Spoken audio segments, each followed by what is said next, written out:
Rita Hayworth, a legendary cultural icon, once dazzled audiences on the silver screen through timeless classics of the 1940, such as Gilda, The Lady from Shanghai, and Covergirl. But behind the glamour was a life filled with tragedy and scandal, especially in matters of love and desire. The men in her life often used and hurt her until she eventually lost her mind and passed away at 68 inches 1987. The question remains, was her downfall the result of her own choices, or simply the cruel price of fame? Before we dive deeper, tell me in the comments where you're watching from. Grab yourself a warm drink, maybe a cup of tea or just water, and sit back as we begin this journey together.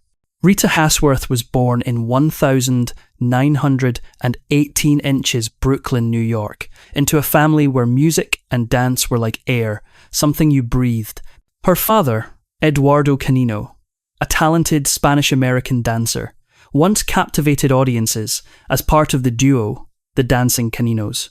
Her mother, Rita Hayworth, was a glamorous beauty from the legendary Ziegfeld Follies. Perhaps it was destiny that even before Rita could speak in full sentences, her life was already set to unfold under the spotlight. Though it wasn't truly her dream, while other children played in the streets, Rita grew up surrounded by the sounds of flamenco and the stern shouts of her demanding father. Every day she was forced to dance for hours. Eduardo didn't see a little girl in his daughter. He saw a performer, a future partner, who would help him conquer the grand stages of the world. The child was never allowed to rest. A neighbour once recalled, even when she was exhausted, she still had to smile and dance again whenever her father asked. Rita's mother, who dreamed her daughter would become an actress, slowly grew powerless against her husband's ambitions. At just 5 years old, Rita appeared on a Broadway stage, her tiny feet gliding gracefully beneath the bright lights. Not long after, Warner Brothers noticed her and invited her to appear in the short film La Fiesta. Her talent was undeniable, but her childhood was almost entirely stolen. While other kids went to school, Rita knew only dance studios, makeshift stages, and the watchful eyes of her father waiting behind the curtain. By the time she was 8, the Canino family had moved to Hollywood, the promised land of cinema, where Eduardo hoped to find new opportunities. He opened a dance school for entertainers, and Rita continued her relentless training.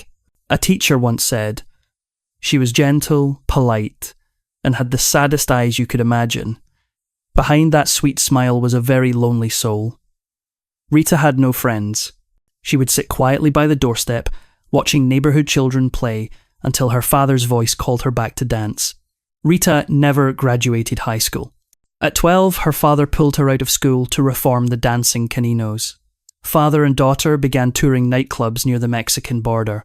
The shows went on late into the night with cheering crowds, and Rita, still a child, had to wear provocative costumes that made her look far older than she was. Eduardo introduced her on stage as his wife, a publicity gimmick meant to draw attention, but tragically for him, it wasn't always just an act. Behind the velvet curtain, what went on was far more brutal than any rumour could ever describe. Eduardo, the father she once adored, had become a monster. He controlled everything from his daughter's breathing to her every step. He forced her to fish for their dinner, and if she failed, he beat her, always careful not to leave bruises on her face. His constant stream of insults tore apart what little pride Rita had left, but the worst was yet to come. During performances, Rita was made to wear revealing costumes so she would look older. Eduardo didn't just call her his wife on stage. He treated her like one in real life. He sexually abused his own daughter. Rita's mother tried to protect her by having her sleep beside her, but by then she was deep in alcoholism, far too broken to defend her child. In the end, Rita endured her father's cruelty until the day she finally ran away. Even though her childhood was haunted by tragedy, the brilliance of Hayworth's talent never dimmed. As a teenager, she appeared in a few small Mexican films, roles that went largely unnoticed, but enough to catch the eye of Winfield Sheehan, the powerful head of Fox Film Corporation. He saw great promise in the young girl with soulful brown eyes and quickly signed her to a 6-month contract. Rita thought it was the beginning of a new chapter, but fate had other plans. Soon after, Fox merged with 20th Century Pictures, and the new management showed no interest in a young, unknown actress. Her contract was cancelled, her dream extinguished, and Rita, like a young bird that had just begun to spread its wings, was forced back into her gilded cage. Eduardo, her domineering father who had controlled her every breath, was furious when he could not make more money from her short-lived career. He turned to someone else, Edward C. Judson, a scheming businessman who had managed several mid-level artists. Judson saw Rita not as a girl in need, but as a lucrative opportunity. He promised to take her to real Hollywood, where fame and fortune were just a nod away. But the price Rita had to pay for that opportunity was too high. Under Judson's manipulations, Rita signed a 7-year contract with Columbia Pictures. Harry Cohn, the studio's head, recognised her beauty as different, attractive, but not American enough. In Cohn's eyes, she was too Mediterranean. Too. Things Hollywood at the time did not want to see. And so began the journey to reinvent Rita Hayworth. The first step was to erase every trace of her father. The surname Canino was dropped, replaced with Heshworth, her mother's name one that sounded more elegant and Hollywood. The second step was pure agony. Cohn ordered her to undergo electrolysis, to push back her hairline, a painful and risky procedure meant to give her a more American look by the beauty standards of the time. Next came a harsh diet to mould her figure into the ideal silver screen shape, and her naturally dark brown hair was dyed a copper red, the shade that would forever define her as America's love goddess. What Rita didn't realise was that while the world was beginning to discover her, she herself was slowly disappearing. But perhaps the cruelest twist came from what she believed was an act of freedom, marrying Judson, the manager nearly 30 years her senior. To her, he was the escape from her abusive father. But in truth, he was just another door leading to a different kind of captivity. Judson quickly revealed his true nature: cold, calculating, and ruthlessly ambitious. He didn't love Rita. He loved her money. He even lied about being a first-time husband when in fact he had already been married twice before, a scandal that shocked the public at the time. Rita soon realised she had fallen into the same old trap, controlled, exploited, and treated like property. Judson may have driven Eduardo out of her life, but he ended up treating her no differently than the father she had once feared. To him, Rita wasn't a woman. She was a golden goose, a ticket straight into Hollywood's power circle. In the years that followed, Rita found herself facing another kind of hell, one named Harry Cohn. In his greed, Judson was willing to push her into pleasing Cohn in exchange for better movie roles. Rita refused. For the first time in her life, she defied a man's command. But that act of defiance came with a heavy price: the fury of both men. Harry Cohn, the infamous Hollywood tyrant, turned her life into a living nightmare. He had listening devices installed in her dressing room, ordered assistants to spy on her every move, and even behaved obscenely, once relieving himself right in front of her. Every day on set was psychological torture. And yet, Rita stood her ground. She never hid her contempt for Cohn. Between 1937 and 1940, she appeared in a series of small roles, most notably in Only Angels Have Wings, alongside Cary Grant and Jean Arthur. There, her melancholic beauty and quiet grace made audiences unable to look away, even though she wasn't the star. Then, fate smiled on her once again. Love magazine featured Rita on its cover, and overnight she became a sensation. From a neglected actress, she turned into Hollywood's newest it girl, the embodiment of glamour and sensuality. Her name was everywhere, and Columbia now regarded her as the precious gem they had almost overlooked. Success followed success. Rita rose to the ranks of A-list actresses, starring in hit musicals and dance films. After years of grueling discipline under her father's cruelty, her dancing finally found its rightful stage. Her on-screen partnership with Fred Astaire became legendary. Their elegance, chemistry, and radiant joy captivated the world. The graceful spins, the shimmering lights, the luminous smile, all of it made people forget that behind the makeup was a woman still wrestling with deep shadows inside her soul. As the spotlight grew brighter, Rita finally realised what she should have known all along. She didn't need Edward Judson to survive, but Judson wouldn't let go easily. He threatened to disfigure her face if she dared to divorce him. To him, Rita was property, not a person. But this time, she was no longer the helpless girl he once controlled. Fame had given her the courage to fight back. To free herself from Judson, Rita paid the ultimate price. She gave him everything. All her money, every possession, until she had nothing left. Not even enough to buy food. She had to rely on friends just to eat. But she was free. And for Rita, freedom was worth more than all the riches in the world. Fortunately, Hollywood still wanted her. With CoverGirl co-starring Gene Kelly, Rita regained both her fame and her fortune. Yet, what truly made her a legend wasn't a film, but a photograph. Life magazine published an image of Rita in a satin nightgown, kneeling on a bed, her eyes half shy, half seductive. Overnight, millions of American soldiers in World War II pinned her picture inside their lockers and backpacks, calling her the pin-up goddess. They said Rita's smile made them believe they'd live to see home again. And for her, that photo became the doorway to a new chapter. One of glory, love, and heartbreak all over again. After breaking free from Judson, Rita met Orson Welles, the brilliant director who made her believe that true love might finally exist.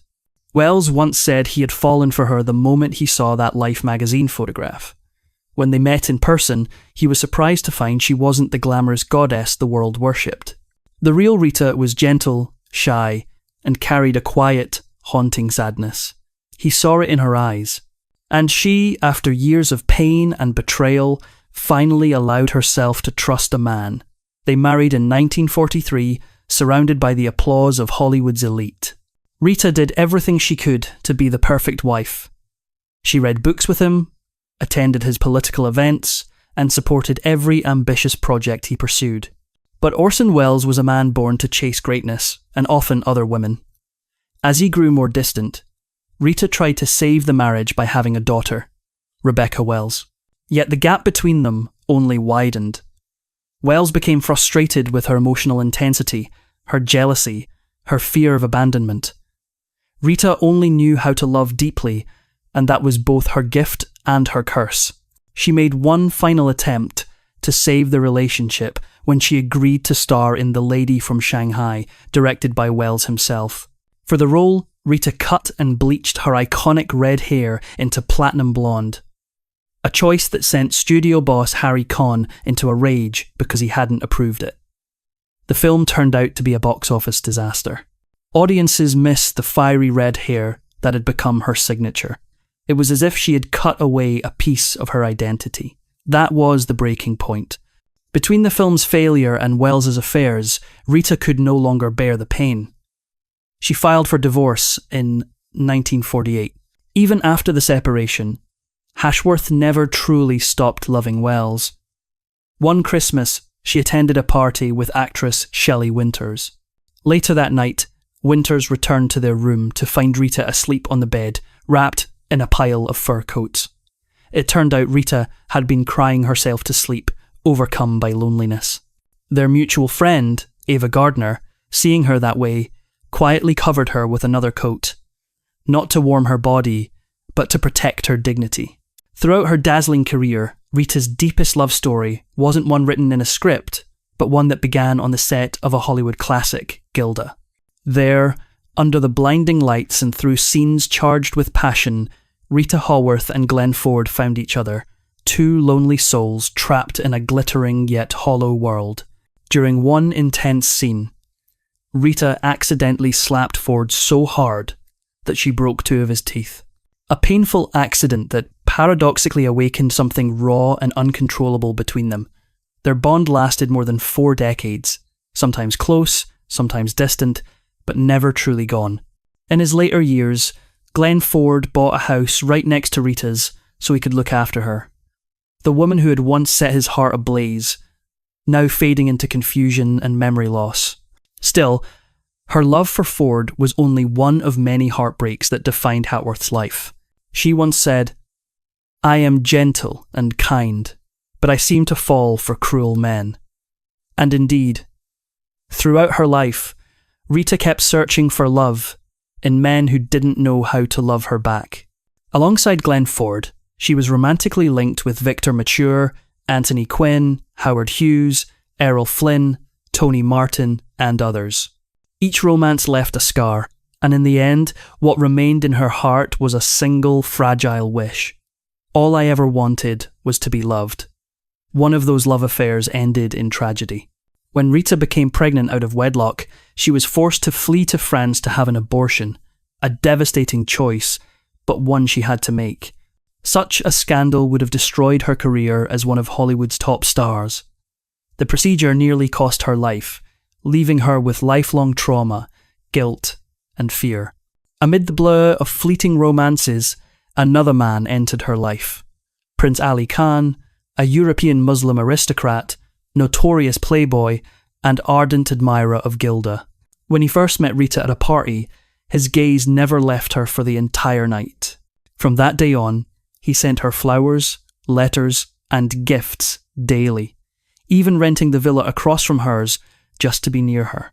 Rita resisted at first, but eventually she surrendered to his relentless passion. When she became pregnant, they decided to marry. Yet just before the wedding, Rita panicked. She still loved Orson Welles, her ex-husband. She sent him a telegram begging him to come to Rome, setting the scene with candles, wine, and a silk nightgown, hoping to mend what was broken. But Welles refused. His reply was calm, but cutting. If you're not happy, you can always get a divorce. And so, Rita married Ali Khan, not for love, but out of fate. But that marriage was doomed from the start. Barely a year later, Rita fled the palace with her baby daughter Yasmin. Her fears had proven true. Ali Khan was never faithful. He continued his lavish hunts, wild parties, and countless affairs. Rita, consumed by jealousy and despair, became volatile and insecure. She questioned him constantly, cried and lashed out, once furious simply because he went for a haircut without telling her. It was the image of a fallen goddess. A woman once adored by millions, now lost in heartbreak and pain she could no longer control. After returning to America, Hayworth entered a bitter custody battle with Ali Khan. She wanted her daughter to grow up freely in the United States, far from the rigid expectations of European aristocracy, and to be raised in the Christian faith. The court fight was long and tense, but in the end, Rita won. Little Yasmin, only 3 years old at the time, played innocently in the courtroom, even climbing onto the judge's lap. A moment so pure and charming that everyone burst into laughter. It was one of the rare moments in Rita's life when she truly felt like a mother. A brief spark of joy amid years of heartbreak and despair. But the past never let her go. The trauma of her childhood, her broken marriages, and her constant loneliness slowly turned Rita into an unstable mother. She loved her children deeply, but that love was often clouded by fear and emotional turmoil. At times, she left her 2 daughters in the care of housekeepers, leading to accusations that Rebecca wasn't attending school and that both girls had been seen playing near garbage bins. Social services had to intervene. Although the court granted her another chance, Rita was consumed with guilt. She blamed herself for failing at the one role she had longed for most, to be a good mother. After her marriage to Ali Khan ended, Rita fell into another downward spiral. She met and married singer Dick H.S., a man the Hollywood press crew nicknamed Mr. Evil. Hez was drowning in debt, addicted to alcohol and selfish to the core. Rita paid off all his debts while her own career crumbled. H.S. manipulated Columbia Pictures, demanding that Rita only appear in films if he could be cast alongside her, turning one of Hollywood's brightest stars into a shadow of her former self. The final humiliation came when he struck her in public. The image of the once revered screen goddess, her face bruised, silently walking away, broke the hearts of everyone who saw it. Throughout her life, Rita Hayworth searched for a kind and gentle man. But fate, it seemed, kept sending her only the cruel ones. Her fifth husband, James Hill, a film producer, was at first seen as the final light in Rita's turbulent life. Hill offered her more serious, dramatic roles like in Separate Tables, helping audiences see a more mature, introspective side of Heshworth. But behind the scenes was yet another hell. Actor Charlton H., who once dined with the Hills, later recalled the night with pain. During the dinner, Hill openly humiliated Rita in front of everyone. H, outraged, stormed out, while his wife broke down in tears out of pity for Rita. Years later, H admitted that he regretted that night for the rest of his life for walking away and leaving Rita alone in her humiliation. As the public began noticing Rita's increasingly erratic behaviour, rumours spread that she had become an alcoholic. She forgot her lines, struggled to complete scenes, and during her final film, The Wrath of God, she had to read each sentence one by one from cards. Eventually, she signed on for another movie, but left the set for good, realising she no longer had the strength to go on. It would take more than 2 decades for the truth to come out. Rita Hayworth was never an alcoholic. She was suffering from Alzheimer's disease, a condition virtually unknown at the time, overlooked by medical science since 1906. In her unknowing suffering, Rita became the first public face associated with the disease, bringing it into the world's consciousness. In her final years, Rita lived quietly in a small New York apartment, no longer recognising many of the people around her. Yet one love never faded, the love of her daughter, Yasmin Akan. Yasmin gave up her glamorous life to stay by her mother's side, caring for her with devotion until her final breath. Rita may not have known it, but through her image, the world began to understand and care about Alzheimer's. Yasmin carried that mission forward, becoming president of Alzheimer's Disease International, and founding the annual Rita Hayworth Gala, which continues to raise millions for Alzheimer's research, a legacy of compassion that transcends cinema itself. Years later, in biographer Barbara Lemming's book, another heartbreaking truth emerged. When she interviewed Orson Welles, the man who had been Rita's greatest love, he broke down in tears and confessed that Rita had been sexually abused by her father. The revelation shocked the world. It explained why she spent her life searching for love, but always found pain. Why she longed for tenderness, yet feared it deeply. Wells said that the time he shared with Rita was the happiest of his life, and that if that was happiness, he couldn't imagine the depth of her suffering in unhappiness. He called her one of the gentlest and most precious women ever to live. Rita Hayworth passed away, but her name remains immortal in popular culture. In The Shawshank Redemption, a pin-up poster of Rita hangs in the prison cell, symbolising freedom and beauty that can never be confined. Few people know that Stephen King's original novella was titled Rita Hayworth and The Shawshank Redemption. Though her name was dropped from the film title, her presence lingers as a haunting symbol of grace and tragedy. A woman who had everything, beauty, talent, fame, yet spent her entire life searching for the one thing she never truly had, love.